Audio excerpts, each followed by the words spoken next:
Yeah. Order filled. Check us out. You know what time it is. This is a Mighty Soldiers exclusive. Yeah. Let's get it. Let's get it. How you guys doing? I'm Andy with Mighty Soldiers Trades. Today we have a very special guest, Rachel Carpenter, the CEO of Intrinio, is on with us. And today, guys, we're going to be talking about the data behind your trades and a little bit about motivation and the role of discipline in staying motivated. So I'm going to bring Rachel on. Hi, Rachel. Good morning. Hey, how's it going? Things are great here. We just moved down to Florida like last October, and Welcome. I feel like it's an endless vacation every single day. So I'm loving it. We do get to work in paradise. It really is. It's amazing. And you know, well, the only thing for us, we were walking a trail one time. We looked back, and there was 3 pileated woodpeckers on the palm trees. I love pileated woodpeckers, but I've never seen them on a palm tree before. We didn't know that. Was that? I was gonna say you got to say that 10 times fast. Yeah, exactly. There was a 5 to 6 foot gator right at our feet, about 1.5 feet away, and we didn't even know he was there until he popped his head up, and he's like, "Oh, okay, that was fun." But I want to start with, for me, entrepreneurship started as a child. My grandpa, he went to the flea market all the time, so I was over there like trying to talk to the baseball card dealers and getting their really rough personality. They didn't treat us well as kids. They they treated us just like anybody else. So when we're trying to negotiate, they were not nice. And I used to push a lawnmower around the trailer park where I grew up, and that's what I did every single day. I even tried to wash cars, walk dogs, anything I could do. Did this all start for you as a child? And just oh my God. Oh yeah. So my brother actually works with me. He's my chief operating officer, and we were just hooligans together growing up. I mean, we literally, if you can picture it, I played the bassoon in band. He played the tuba, and we would sit on the side of the road playing a bassoon and a tuba. Like horrible, right? With like just trying to earn money. We would go to events downtown and try to sell sodas to people to try to make some extra bucks, like around different events that were going on. We were always into something. And the irony is that, 10 years later, after we both graduated from college, we're entrepreneurs again together in a real way this time, though. So yeah, absolutely. I think for a lot of people, it starts pretty young like that. That's so awesome that you get to work with your brother. That brings me to a story. I guess but anyways, when I was a kid, me and my brother, we went Christmas caroling, and I don't know if we intentionally wanted to make money Christmas caroling or not, but all of a sudden people started coming out with lots of money. I mean, we made more money Christmas caroling in one night than we made mowing lawns in the whole month. It sounds like you should have had an even different career path. You should have been a singer if they were paying you like that. I was a little kid. It was all about the cute factor at that point. I don't think it would work out quite as well. I do sing in the stream sometimes when we're trading live, and I get laughed at, so it works. It's all good. Yeah. So one thing I wanted to ask you too, I saw on your Instagram, it's really motivational. You seem to live a really active life. You get out there and you challenge yourself. You push yourself. I would assume that you push yourself to do things that you're afraid of doing. And when I joined the Army, I had to join airborne. It had to be in my contract. I had to push myself in a place that I was not probably willing to go otherwise. Right. And everything in life for me has been a lot more fun based on that. So like the more that I push myself into something I don't want to do, the more amazing life has been. So is there something that basically, is that what you do to keep motivated and be able to, because motivation wanes and discipline discipline stays strong as long as we stick to that. But is that like a main thing that keeps you going? To the extreme, yes. My whole life have been like this. Every year I pick a couple things that just scare the absolute living hell out of me and make sure that I do them. Things that are uncomfortable, things that I'm just literally terrified of. So, even scuba diving scared me. I'm a little afraid of going under the water. Forced myself to get scuba certified. It was terrifying. I had free panic attacks, but I did it. And now I'm certified, right? And so things like that, challenges like that. And the active side is pretty huge for me. I mean, I was an athlete in college, and I naturally love being outside, love being active. But like, I think anybody who says they're not afraid of heights is just absolutely shitting you, right? Like, everyone's afraid of heights. It's not like it's not scary to be up there, but rock climbing, canyoneering, which I tried for the first time this year, which was absolutely terrifying, stuff like that. And then it's always kind of like my friends right now are in a stage where they're asking me, what's your next thing, Rachel? Like, what's your what's your next thing that you're gonna do? And I'm like, shit, is it time again? Like, I gotta go do something, try something crazy again. But I did a bodybuilding competition once, which I will never do again. Just pure aesthetics and no sport. But for me, it was like a mental challenge. I literally just wanted to see how low I could get my body fat percentage and see if I had the mental fortitude to do it, which to most people might sound crazy, but I did it once and I'll never have to do it again. So things like that, right? Like I did a bodybuilding competition, check that off the list. My brother encouraged me to get into jujitsu, which like for a woman, right? Like you're rolling around on a mat, like with your thighs locked around a dude's head, like sweating, right? Like it's disgusting. And in theory, it's kind of terrifying. Like these dudes are bigger than you and you're trying to learn how to use leverage as a smaller person to fight against them, right? It's like the average person, that's terrifying. But to me, I really forced myself just to go.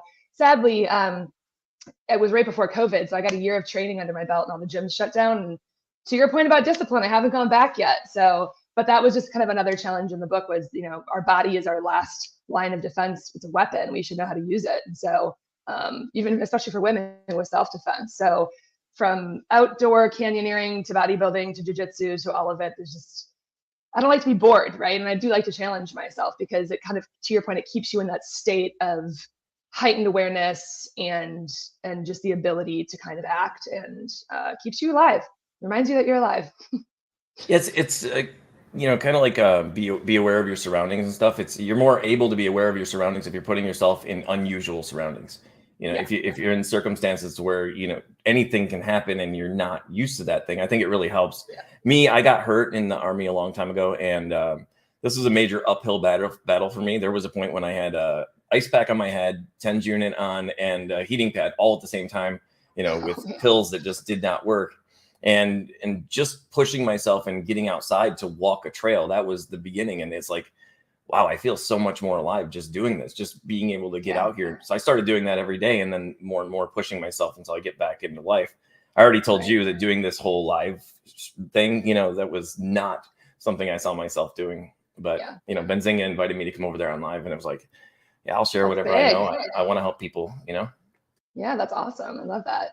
And I see you put out a lot of awesome YouTube videos helping potential fintech companies that might want to get in this space. Is there anything that you'd want to touch on about that? Like if we have somebody that's out there creating an app, creating some sort of website that might really be looking for data, unusual options. What do you guys have? What is Intrinio, and what can you bring to the retail community? Yeah, great question. So is it okay if I tell you a little bit of a story about how we got started? Because it might, might help explain why we're here and what we're doing in the first place. So in college, I studied finance and entrepreneurship, met my co-founder. He was finance and accounting, lots of financial and accounting background. And originally what we were trying to build was an app for the everyday investor where you could just type in a ticker. And it was kind of I know I'm talking to a bunch of traders right now, but it was kind of like a Benjamin Graham, Warren Buffett value investing style approach where you could type in a ticker and instantly get an intrinsic value of the stock with a margin of safety around it. And so you could pull slider bars and adjust things like NOPAT margin, invested capital turnover, revenue growth, cost of capital assumptions, slider bars, click, instant value of the stock, undervalued, overvalued, strong buy, strong sell.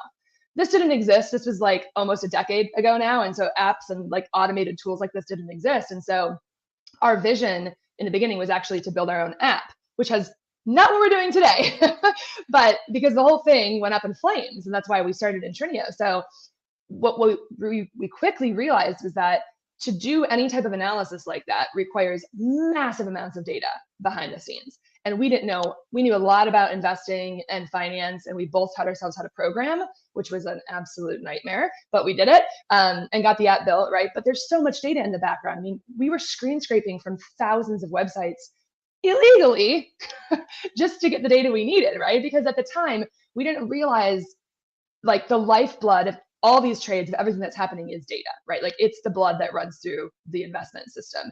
And if you don't have good access to it, it's not available, nothing happens, right? You can't innovate, you can't build, you can't trade, you can't, start a hedge fund, you can't build an app, you can't do anything. And so we called all the big traditional data vendors like the Bloombergs of the world and got quoted $80,000 a month for the data because we had what is called a redistribution use case. And I promise you this relates to retail investors.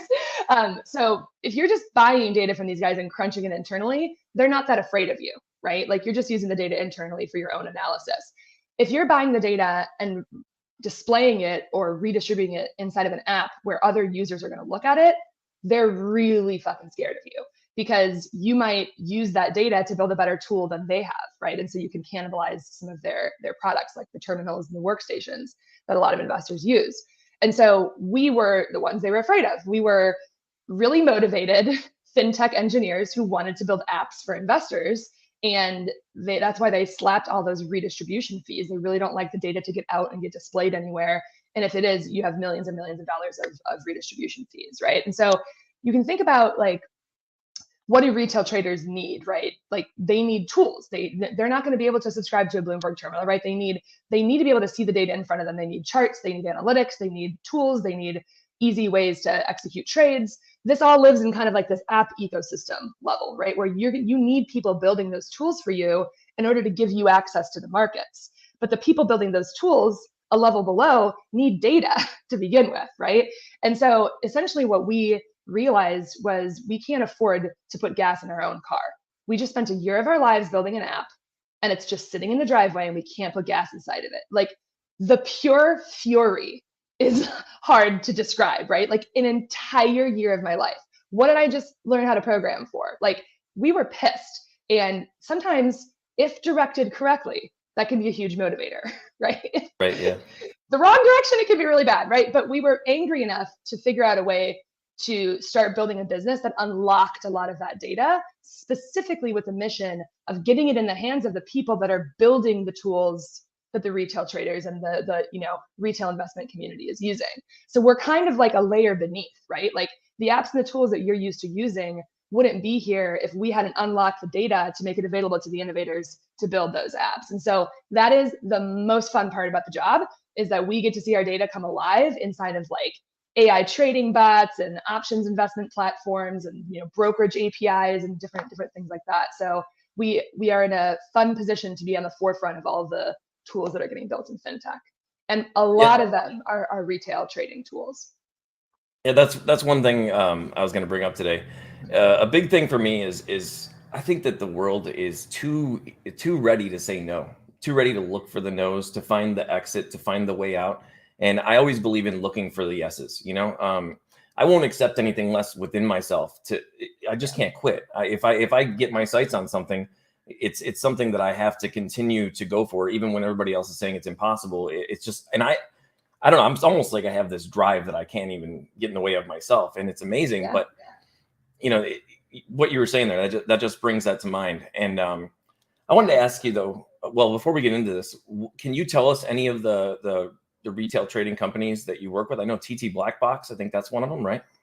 Yeah, Transparent Traders, Era, Olive Invest, Stocks. We have a lot of really fun clients in this space. If you go to our website, you can see them all listed too. But we also power data into like Robinhood, FTX. There's a new one that came out called Domain Money, which is a former Goldman Sachs team. So lots of really interesting apps. Tons in the options trading space. So for your options traders, that's been, over the past 2 years, the fastest growing segment of apps that we've seen come out in the option space. Obviously GameStop, Reddit, right? little bit of a catalyst there. Is there any particular story of a company that you've worked with that you had a lot of fun or extra challenges with that you might want to share? Oh my goodness, there's been so many. The interesting thing about our model is that we've literally been in the shoes of our customers, right? Like we literally tried to build an app and couldn't afford the data. So we have this like mama bear approach almost, right? Where it's like, we're only successful if you're successful.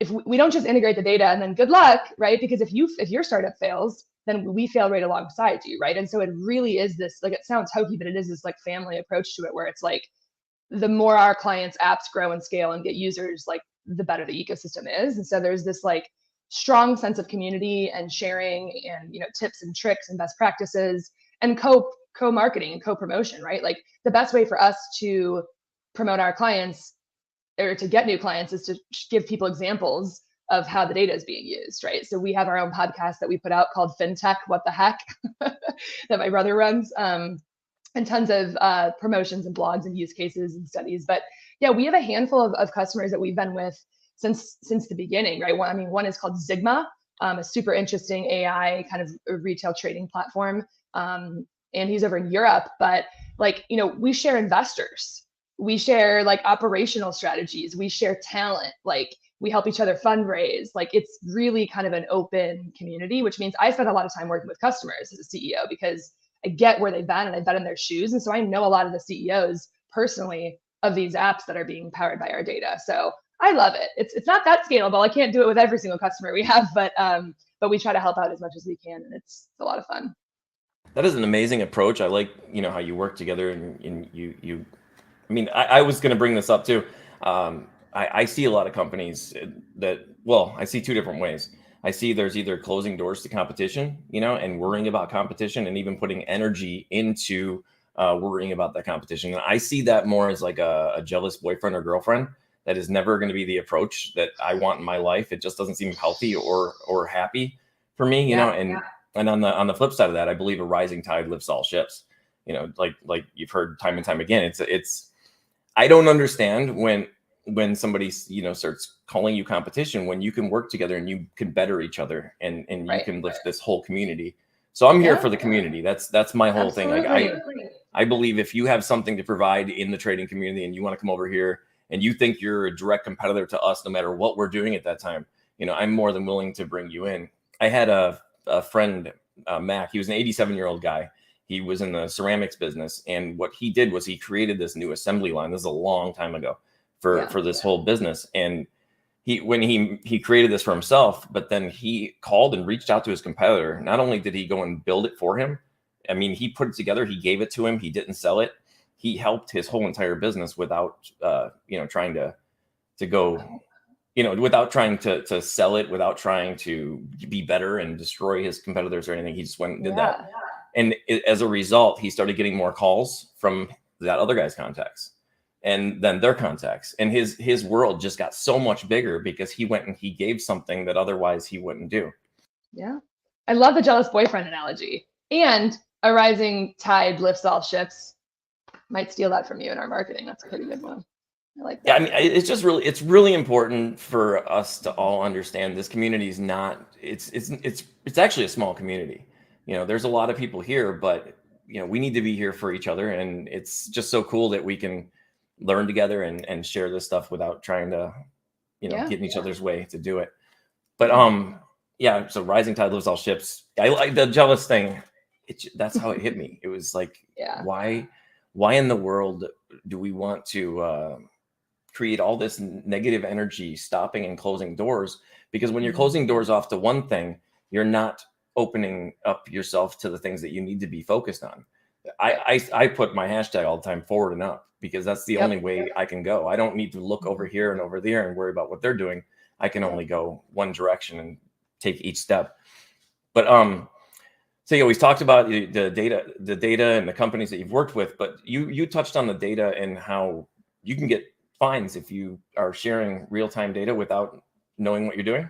Whew, yeah, this is a big one. We do a ton of videos around this, right? Like, because we've seen it all. Like, and if you're an investor or a trader or building an app for an investor or trader across the board, right? Like, it's not your job to know all these details. Like, you're not a data expert, right? Like, you should be worrying and focusing on what you're good at, which is the trades or the app or whatever. Like, so we do, like, I understand why people make these mistakes, right? And so we do everything we can. Like, I have a whole video series called Market Data 101.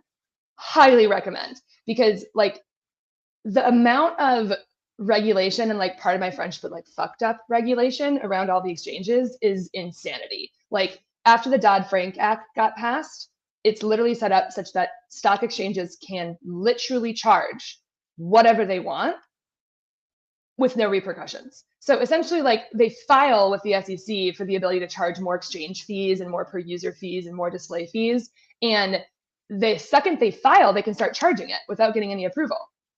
And if they come back and deny them, they can immediately refile.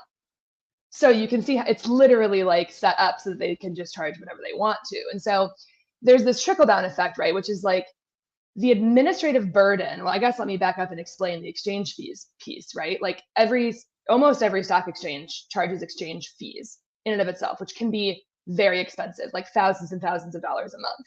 Smaller exchanges with less volume, therefore like higher drift from the NBBO or the, true stock price, they don't charge exchange fees, right? Or some of them charge cheaper ones, whatever. Like IEX doesn't have any for now. We'll see if they file and start doing it. Everyone does eventually, right? It's the number one way for an exchange to make money. But that trickles down and means that only if you can afford thousands and thousands of dollars a month are you getting the most accurate stock price. And how is that fair, right? So, and that's only one piece of it. That's the exchange fees piece. Then you get into, and maybe for individual retail traders, it doesn't matter, but for their apps that they're using and the app developers, if you're displaying that data, forget about like huge fees, right? Per user fees. Imagine like take Yahoo Finance and think of it as an app, right? 30 million monthly users.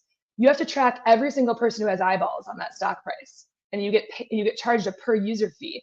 So you're a fintech entrepreneur, right? You're building an app. That is a major administrative burden. Nobody, like we're innovating, we're moving, we're building, I'm building an app, like nobody has time for that. And so not only can you not afford that, but then the administrative burden of reporting all your users and are they a pro or a non-pro who's looking at the data. And it's just like an absolute nightmare, but it's this pyramid that's been built up and it's generating a lot of money for the exchanges, right? So, I mean, that's their business, right? That's how they make money, but there's a major gap in the market because you've got these free, open, zero restriction exchanges like IEX, but there's not enough volume for it really to be great stock price feed. And then you have the other extreme over here where it's like thousands and thousands of dollars in exchange fees and there's really nothing in the middle. And so at Intrinio, we're doing a lot of innovating in this space. We're kind of taking smaller exchanges that have a decent amount of volume and weaving them together into a stock price feed that has a floor of delayed data. So if a stock isn't trading at any point in time, it'll automatically revert to the most recent delayed data point and actually be pretty accurate. And so for people that are building apps and displaying this data, that can be a huge, huge benefit to them to not have to pay any of those fees. But if you don't pay the fees, and if you don't follow the rules, and if you don't pay oh my God, not only will the hammer come down on you, like huge regulatory risk, you also can get black marked in the industry. The exchanges all talk to each other and they might never make that data available to you again. And this has happened to us with clients before, and I won't name any names, but they'll come to us and they'll say, we want a streaming options feed to plug in, options data, options trades, unusual options. We go call, Oprah, we go call the exchanges to try to get them approval because we have it all integrated to plug into their app. And they're like, no, we won't work with these guys. And we're like, and then we can't make the sale, right? And it's like, because they previously didn't pay the fees. And so it's like almost set up to make you fail in a weird way, right? Like most people don't know the nuances of how the exchanges work and all these fees. And they don't do a great job of marketing it either, right? They're big companies who pretty much just sell institutional feeds or, they, work with people who are just co-locating at the exchange and doing like a super low latency solution. So it's a challenge, but our solution to it has just been education, right? Like we help you fill out your exchange paperwork. We help you understand the rules. We've got videos. I mean, I think education is really the only way right now until regulation changes to fix some of this. So yeah, trading is a really big uphill battle to begin with, and then anything as far as creating a trading business and the data and everything. When I first got into this, most places had delayed data. And one thing I'll touch on that's not even related to that was I didn't find any much recognition for those who served and have served, military and veterans and stuff. And I started reaching out to these companies. This is totally aside, but I started reaching out to all these companies. I found that they all wanted to participate in this, but they didn't know how. They didn't know how to verify who's actually serving, who's maybe telling that they served and they didn't. But I'm really happy that I got to participate in that. But when you get all this data, it can also come in a way that's hard to translate. Is that correct? Yeah. Well, 2 points. First of all, we have a military discount at Intrinio. So first of all, thank you for your service. And second of all, the funny piece of this is we at one point in time had a plan that was super cheap. And we had somebody sign up with a military discount, a student discount, and a free trial. And they ended up paying us like $2 a month or something. It was like one of our funniest sales. I think we still have them on just like because it's amazing. But yeah, the data when it comes through is not clean usually. And that's a lot of this is actually kind of an important thing to talk about, right? We get a lot of people that say things like, well, but all this data is on Yahoo Finance, or, but I can just go to stock exchange and get my own data. And like, no, right? So first of all, and this is, again, most people just don't know what's happening in the underbelly of this world, right? Like Yahoo Finance pays over $10 million a year to Morningstar to integrate all of that data. And if you're pulling it down and using it, you're violating their terms of service, you're breaking the law, right? So we actually had Yahoo Finance's API shut down once because so many people were, we knew so many people were coming to us and saying, but we're just pulling it from Yahoo Finance. And it's like, that's illegal redistribution and violating their terms. And so it's not as simple as that, right? Like you can't just go get data points off the internet. And then the second piece is if you go directly to the exchanges, to your question, like take options, for example. Oh my God, the volume of data relative to equities feeds, right? I mean, the amount of options, like it's billions and billions of contracts, right? Like even just storing that data in a database is enough to put a small company out of business, much less an individual, right? So how are you going to connect? How many engineers do you have on your personal team to connect? How much money do you have saved to store it in AWS? And then it comes through unfiltered, right? So like options specifically, that data needs to be filtered. All the crap trades and stuff need to be pulled out. And we have algorithms that do that to make it a really clean feed. But I think it's, again, a lack of education, right? People just don't realize how much work goes on behind the scenes and what needs to be done to actually make the data usable. It's like a 100-step process, right? So yeah, it requires a lot of work on the back end to get that stuff ready to actually use. And then that's important, right? Like whether you're making a trade yourself or building an app so other people can trade, that data can't be wrong, right? Like there's billions of dollars behind it. And so having a support team and a data quality team and everything is key.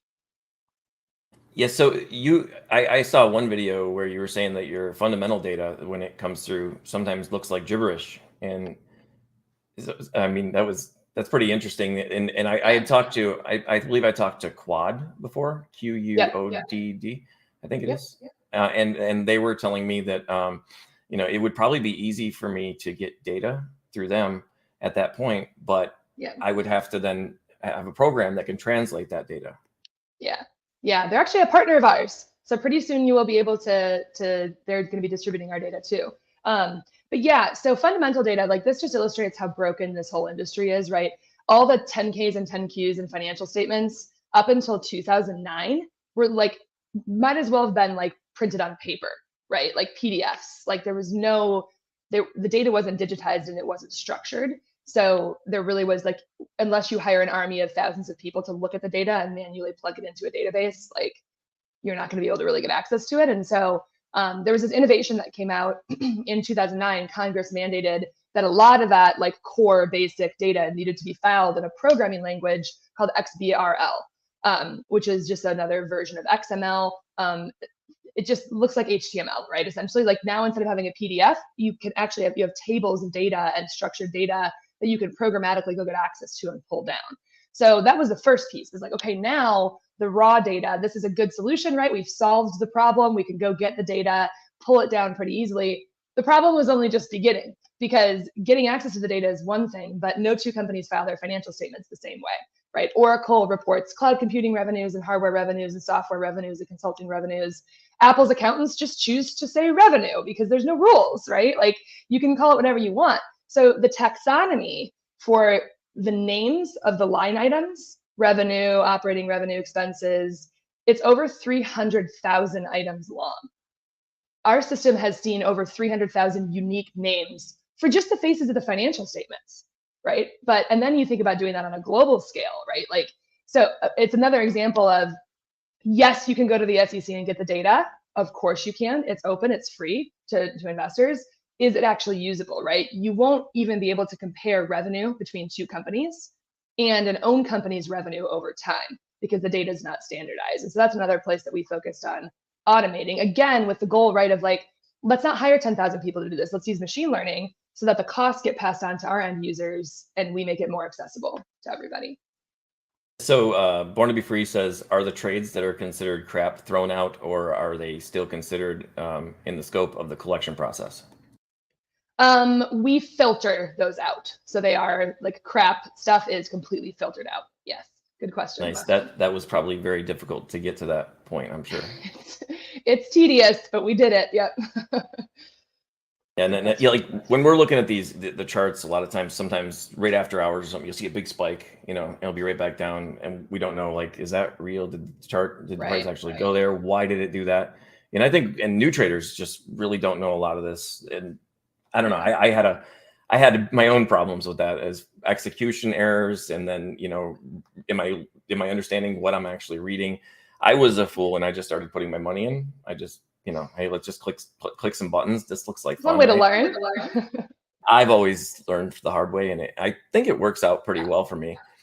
I went from pretty much middle school. I didn't do anything in high school. I went in the front door, out the back door. The only class I think I went to was metal shop and wood shop, and I ended up doing push-ups the whole hour.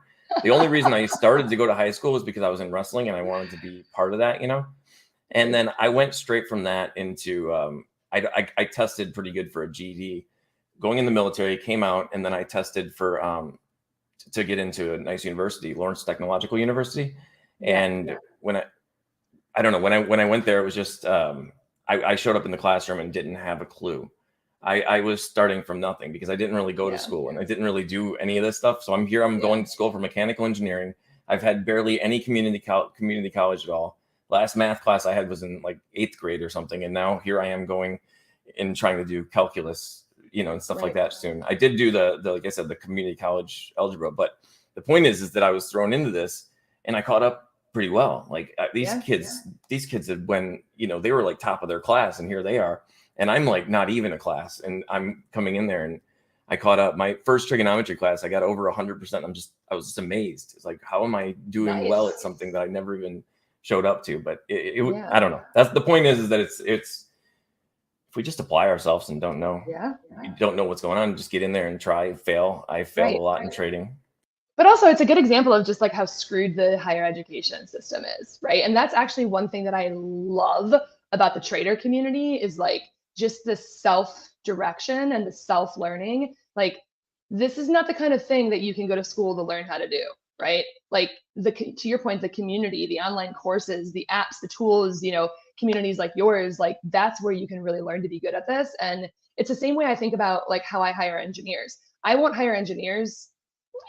Usually I won't hire engineers that have a computer science degree, because in a startup or a tech focused company, right? Like, you don't want people thinking inside of a box. And what does school do, right? Like, what real world applications are there in school? You're learning out of a textbook. You learn this rubric for how life works, and it's not how life fucking works, right? And so people that kind of shunned that and are willing to kind of just use the internet, which is a wealth of information, it proves that like they don't think of learning as something that's ever done, right? They're going to stay on top of the best practices in coding, and they're going to stay on top of the best trading tips and tools. Like, that mentality to me is far more attractive than somebody who just went to school and got a degree, right? So I don't know if there's a lot of people out there like me that think like that, but I hope there are more. When I first started trying to get, when I started in trading, I didn't know what I was doing. Actually, my first stock that I ever thought I owned, my grandpa had given me a paper certificate. I went into a bank and I'm like, how do I sell this thing? And they're like, sir, I don't know how you sell that thing. We don't even know. We don't deal in that. We're in the, the digital age. And from there, I don't know, it was a big, long uphill battle. And as far as with you over there, with what you guys are doing, do you think, like, okay, for me, I tell people that if you I have to get rid of all my bad habits. That's what I'm trying to get to. I have to get rid of all my bad habits. If I want to be a successful trader, every single thing that I'm doing wrong in my life, everything I'm not doing that I'm supposed to be doing, the trading is a reflection right back at me. It shows, it's going to show in my trading no matter what. So if I smoke, I should probably quit smoking. If I'm eating sugary snacks, which I did start doing again, which is very bad, don't ever do that. It shows up in my trading. No matter what it is, if I'm sick, if I'm feeling, how does that translate to what you're doing, and how do you stay ahead of it? So I wrote this article for Forbes called "The Work-Life Balance Fallacy: A Case for Cycles." And I don't think that humans are meant to be in this perfect state of equilibrium all the time, right? Like, you'll fucking lose your mind if you're not having a sugary snack once in a while, right? Like, let's be honest. And like, if you like study history, right? Like humans go through cycles, the freaking moon, right? Like that's how humans behave. And so for us to try to force ourselves into being in that state all of the time, I think is extremely unhealthy and literally not how humans are built. So learning to ride the waves and the cycles to me has been an art, right? Like if I'm fundraising for Intrinio, it's 150% of my time. I am not in balance. I am not going to the gym. I'm not calling my mom. Sorry, mom, right? But you have to learn when to flip the cycle down. And then I just fuck off for 4 days and don't even like look at my phone, right? So like that's to me what I think is the real way that things get done.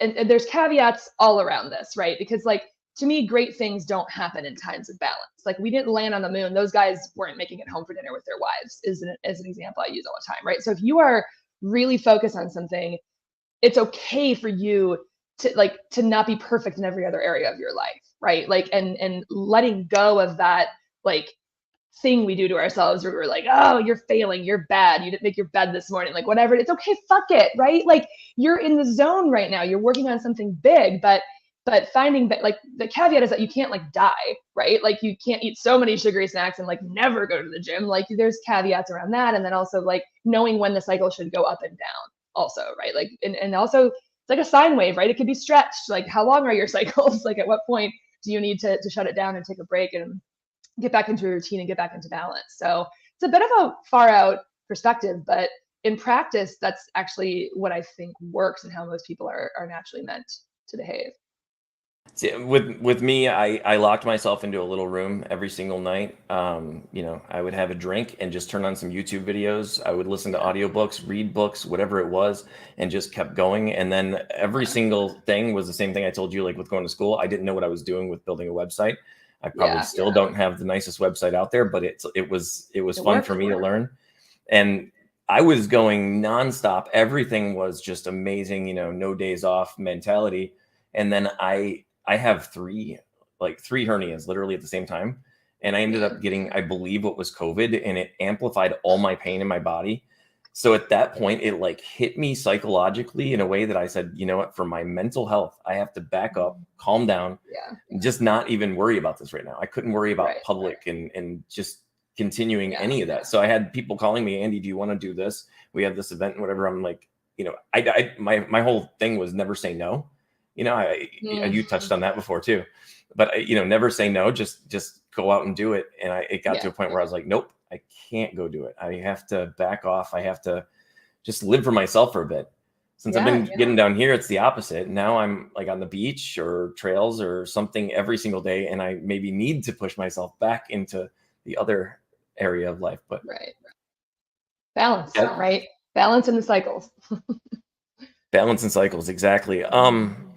So as far as the retail community goes, if we're looking for anything that you guys have to offer, what exactly would you say in the simplest way that we should be thinking about in relation? So yeah, it's a good question. And I do not mean to like generalize you guys, right? But in my mind, the way I think about this is there's kind of two categories of traders, right? There are traders who are super technical and know what an API is and are building their own models and are pulling in raw data. And that's like a very specific type of like quant oriented or technical trader. And there's traders who aren't programmers, but they're really good traders and they need the apps and they need the tools, right?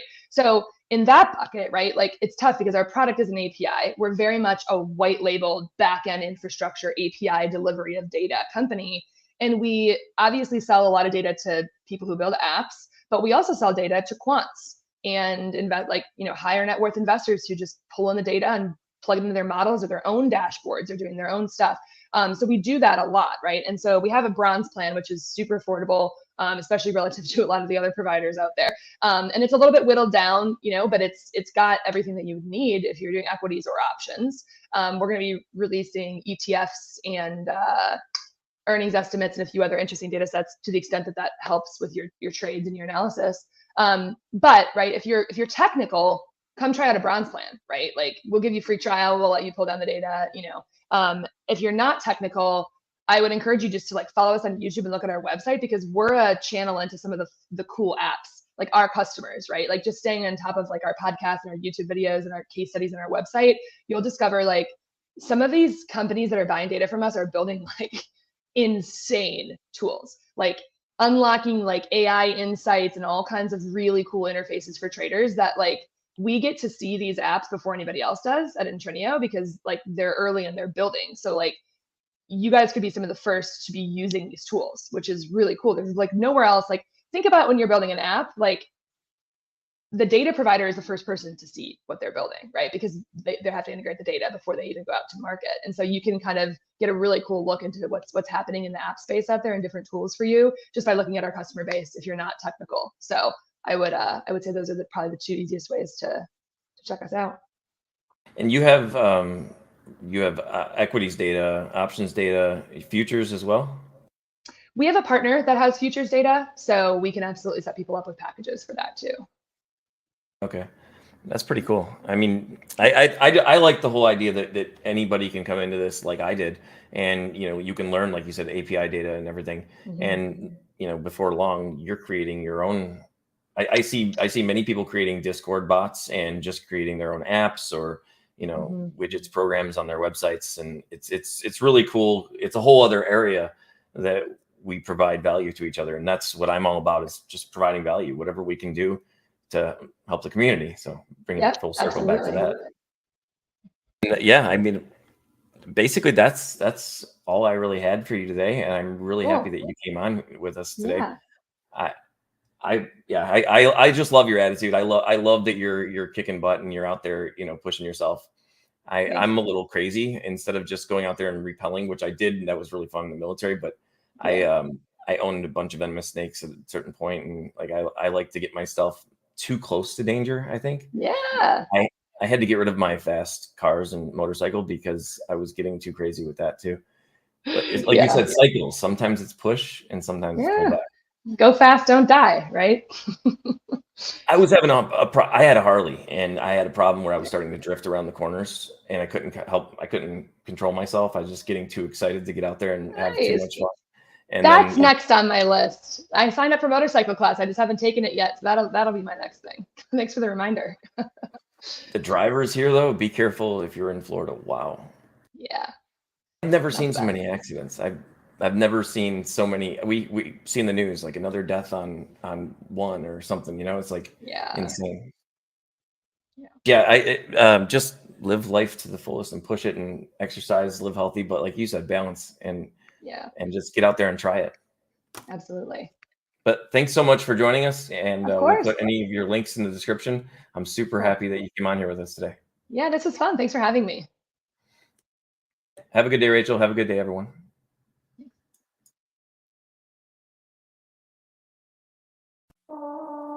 Yeah. Order filled. Check us out. You know what time it is. This is the Mighty Soldiers exclusive. Yeah. Let's get it.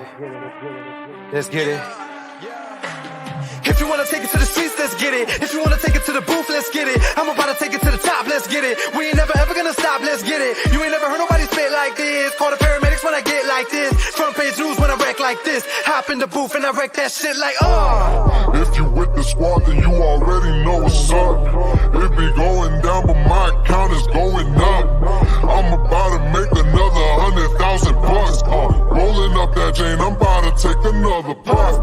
Hold up, I made a killing, now my pockets got swollen. Independent, now I'm taking over. I'm a lot richer, you a lot broker. I'm a pot smoker, stockbroker, blowing up like a supernova. On my mama, I was born a soldier, the best in the game, man. I thought I told you. If you wanna take it to the streets, let's get it. If you wanna take it to the booth, let's get it. I'm about to take it to the top, let's get it. We ain't never ever gonna stop, let's get it. You ain't never heard nobody spit like this. Call the paramedics when I get like this. Front page news when I wreck like this. Hop in the booth and I wreck that shit like, I am unstoppable, I can do anything I ever wanted to. Never did anything they ever wanted me to. Got on my side and I'm not gonna lose and they not gonna win. I see them, the haters, it's all cause I'm getting dollars again. Commas on commas on commas, I'm buying the dip. The market is dropping again.